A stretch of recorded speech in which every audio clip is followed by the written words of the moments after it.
Igan, and we are lending support to yung local territorial police natin nagkakandak ng investigation ngayon. Nagpadala rin tayo ng ating task force Limbas, operatiba, para tukuyin kung sino yung mga gumagawa niyan. Ano? Pero alam mo, Igan, kasi ang mga katulad ng mga kriminal na gano'n, they strike at every opportune time na makuha nila, no? Magkaroon sila ng, makasilip sila ng pagkakataon, ginagawa talaga nila. Despite all our efforts ngayon, alam mo naman, nagkaroon tayo ng parang alertness, no? Mula na nagkaroon ng dalawang kaso yung kaso ng dalawang car dealers, nag-full alert pa nga tayo dahil dyan sa mga nagsinundan na magkasunod-sunod na mga karnaping uli. At yung pinasok yung bahay, medyo kakaiba na naman yon. Kailangan lang talaga siguro maimbestigahan ng gusto kung paano nangyari yung insidente niya, Igan.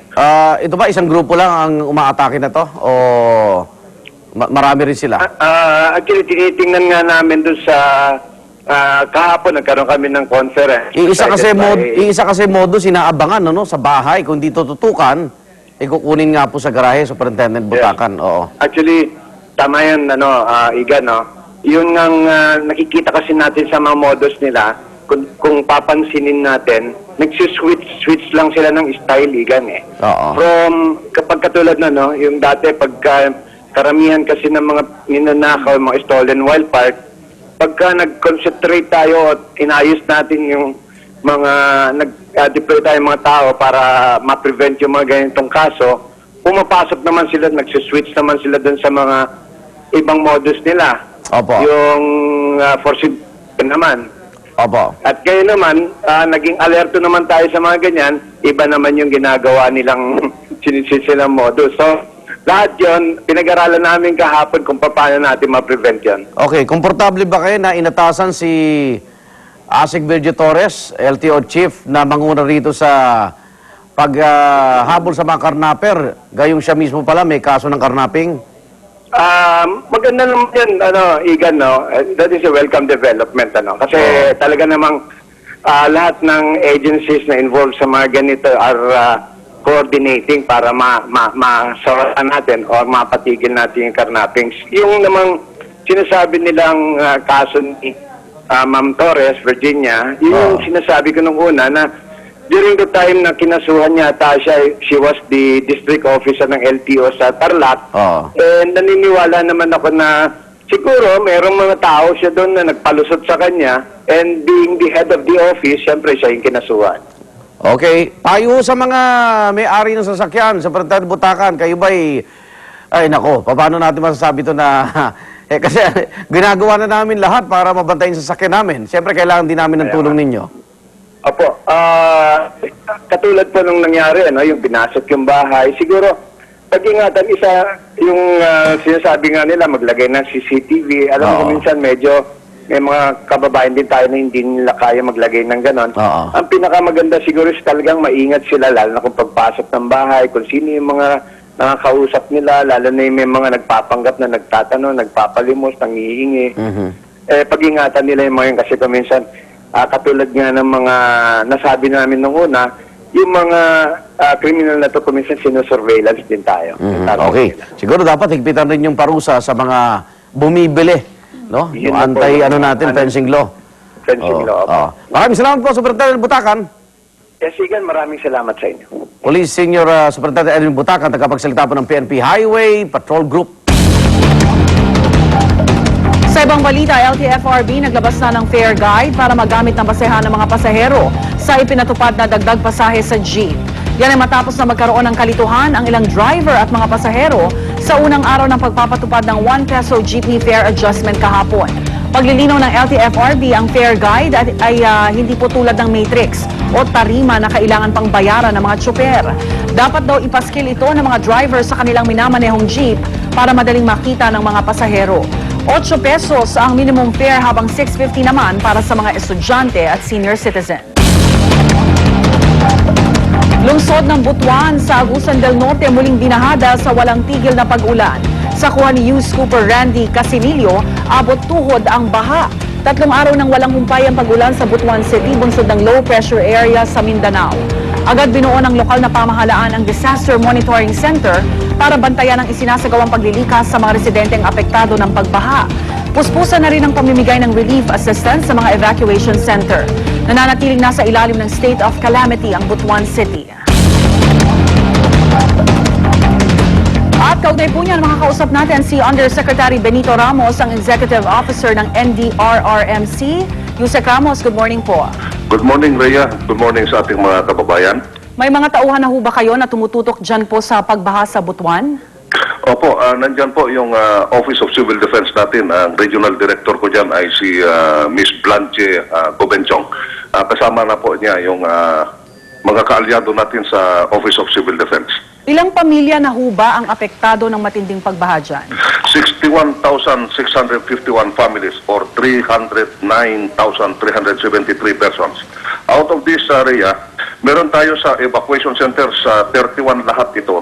8,565 families or 44,012 na katao ang nasa evacuation centers ngayon. Magkano na po ang halaga ng pinsala sa infrastruktura at sa agrikultura? Meron na ho ba tayong record? Wala pa tayong figure sa REA dahil kasalukuyan pa sila nag-a-assess dahil kagabi, umpisa alas 8 ay humupa, ay hindi na nag-uulan the whole night kagabi.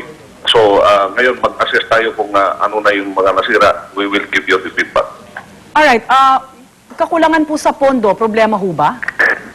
Hindi naman, Rhea, dahil yung nasa evacuation centers ay tinutugunan naman ng DSWD at saka yung DOH, yung pangangailangan ng ating mga kababayan na sa evacuation centers. Yung DPWH naman natin ay tinutugunan nila yung mga lost traffic ngayon dahil sa nasira ng mga kalsada. Yusek, ang sabi po ng Pag-asa, ito nga paparating na summer, magiging maulan talaga, no? Stronger rains at sinasabi nga nila parang creeping disaster daw ang mangyayari ngayong paparating na summer. Handa ho ba tayo sa ganitong sitwasyon? Yeah, Rhea, in fact, itong yung Pag-asa, ang forecasting nila ay 21 na bagyo ang darating sa taon na ito. Itong low pressure area in between yung Palau Republic at saka yung Mindanao ay hindi nagiging bagyo. Pero marami ang dala niya na ulan. So, handa tayo ngayon na Rhea dahil nasabihan na tayo ng Pag-asa. Alright, Yusek Ramos, maraming salamat po sa inyo. Magandang umaga. Maraming salamat din, Rhea. Undersecretary Benito Ramos, ang Executive Officer ng NDRRMC. Sa ibang balita, bumuhos ang suporta para sa dating COA auditor na nagbunyag ng manikatiwalian sa paghawak sa pondo ng AFP. 20 obispo rin ang napahanga sa katapangan ni Heidi Mendoza. Darito ang report ni Jam Sisante. Meron po kaming pustahan, ang amin pong sumpaan. Pag na-dismiss ang Garcia case, maglalakad po kami ng hubot-hubad mula sa Sandigan hanggang sa Welcome Rotonda. Kasunod ng matatapang niyang pahayag sa Kamara, Woman of the Hour ang bansag ngayon sa dating COA auditor na si Heidi Mendoza, ng ilang profesor, estudyante at kapwa niya alumni sa UP National College of Public Administration and Governance o NCPAG. Sinusuportahan namin ang naging isang matapang na exhibition ni Heidi Mendoza ng kanyang pagpapahayag ng katotohanan. Scholar si Mendoza ng Civil Service Commission nang kunin niya ang kanyang master's degree sa UP NCPAG. She actually was the valedictory speaker of her batch at the time, which means that she was an outstanding student. Bukod sa kanila, 20 obispong katoliko rin ang nagpahayag ng suporta para kay Mendoza. Kasama rito si Caloocan Bishop Deogracias Iniguez. Pero sa nasaksihan nating madamdamin niyang apelak, batid na di biro ang epekto ng kanyang pagsisiwalat sa kanyang pamilya. Sana lang ho i-assure nyo sa akin that I can go back to my normal life, na wala akong security, na walang gagalawin sa anak ko. Maawa ho kayo sa akin. Maawa po kayo sa akin, maawa kayo sa anak ko. Kaya naman si Agham Rep Angelo Palmones, nagpahayag na ng kahandaang dumukot sa sariling bulsa para mabigyan ng scholarship kahit man lang isa sa mga anak ni Mendoza. Sa buhos ng suporta para sa kanya, isang nagpapasalamat na Mendoza ang humarap sa GMA News. Maraming salamat po dun sa lahat ng sumuporta at sa lahat po ng nagpapahayag ng kanilang tulong at pagtugon sa ating panawagan.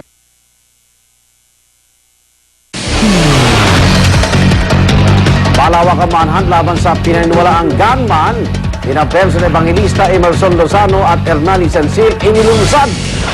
At daan-daang runner nagunahan sa pag-akyat sa mahigit 1,000 talampakang Empire State Building sa New York sa Amerika. Pagpahuli, tutok lang sa unang balita.